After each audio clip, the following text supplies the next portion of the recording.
ये राजस्थान सरकार की ऑफिशियल वेबसाइट है। माननीय मुख्यमंत्री भजनलाल शर्मा।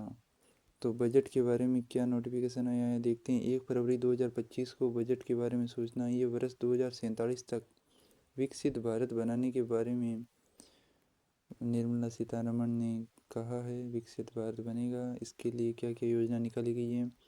कृषि एवं किसान कल्याण के क्षेत्र में श्री पटेल ने कहा है कि कृषि एवं किसान कल्याण की दिशा में किसान क्रेडिट कार्ड की ऋण सीमा 3 लाख से बढ़ाकर 5 लाख रुपए की गई है, जिससे 7.7 करोड़ किसान को अल्पकालिक ऋण की सुविधा से लाभान्वित होंगे। साथ ही प्रधानमंत्री धन धान्य कृषि योजना 1.7 करोड़ किसान लाभान्वित होंगे। उन्होंने कहा कि दाल उत्पादन में आत्मनिर्भर बनाने के लिए 6 वर्षीय दालहनों में आत्मनिर्भरता मिशन आरंभ किया जाएगा और उद्यम और उद्यमिता को मिलेगा प्रोत्साहन। संसदीय कार्य मंत्री ने कहा है कि उद्यम और उद्यमिता प्रोत्साहन की दिशा में स्टार्टअप के लिए 10,000 करोड़ रुपए के अंशदान के साथ नीतियों के लिए नए कोष की स्थापना होगी। साथ ही उद्यम पोर्टल पर पंजीकृत सूक्ष्म उद्यमों के लिए 5 लाख रुपए की सीमा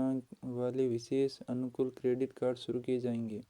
यानी कोई व्यवसाय चलाना चाहते हो तो 5 लाख रुपए तक मिल सकते हैं और इस वर्ष 10 लाख उद्यमियों को फ़ायदा मिलेगा।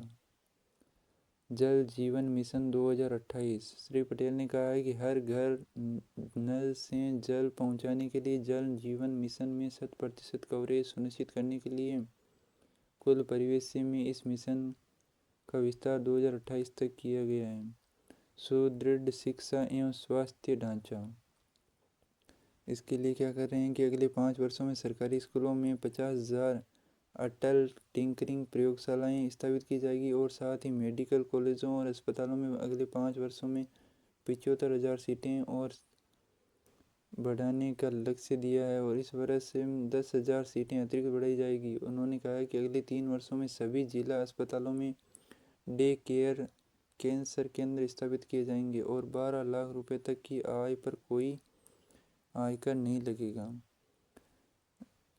श्री पटेल ने कहा है कि नई कर व्यवस्था के अंतर्गत 12 लाख रुपए तक की आय पर कोई आयकर नहीं लगेगा, यानी कोई टैक्स नहीं लगेगा। उन्होंने कहा कि सरकार गिग कामगारों के लिए पहचान पत्र और ई मित्र ई श्रम पोर्टल पर पंजीकरण की व्यवस्था और पीएम जन आरोग्य योजना में सम्मिलित कर गिग वर्कर्स का सामाजिक और आर्थिक कल्याण सुनिश्चित करेगी।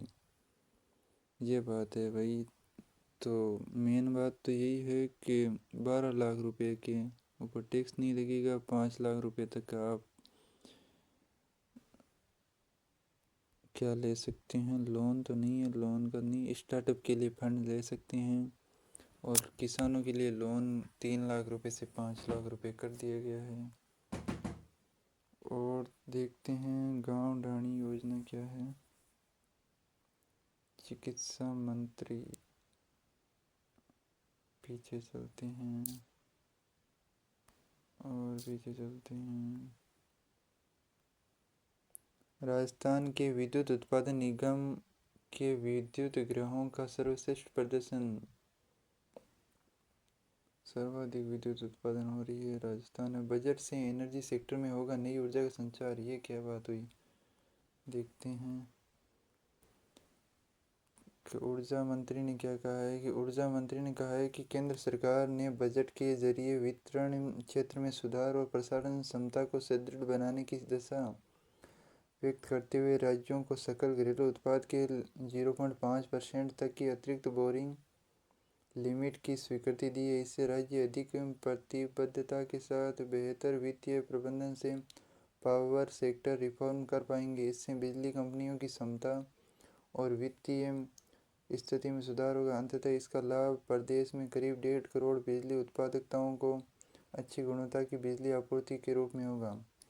श्री नागर ने कहा है कि नेशनल मैन्युफैक्चरिंग मिशन की घोषणा से सोलर पीवी सेल, ईवी बैटरियों, electrolyser, wind turbine, high voltage transmission उपकरण, ग्रिड स्तरीय बैटरियों के स्वदेशी विनिर्माण का इकोसिस्टम तैयार होगा और इससे आने वाले समय में भारत विश्व में सोलर और नवीकरणीय ऊर्जा उपकरणों के निर्माण का हब बनेगा। ये बात है क्या? ऊर्जा मंत्री ने न्यूक्लियर एनर्जी मिशन के माध्यम से वर्ष 2047 तक देश में 100 गीगावाट परमाणु ऊर्जा क्षमता के विस्तार एवं इसके लिए निजी सहभागिता के कम क्षमता के मॉड्यूलर रिएक्टर की योजना जल जीवन मिशन की अवधि 2028 तक बढ़ाने को भी प्रदेश के लिए महत्वपूर्ण बताया।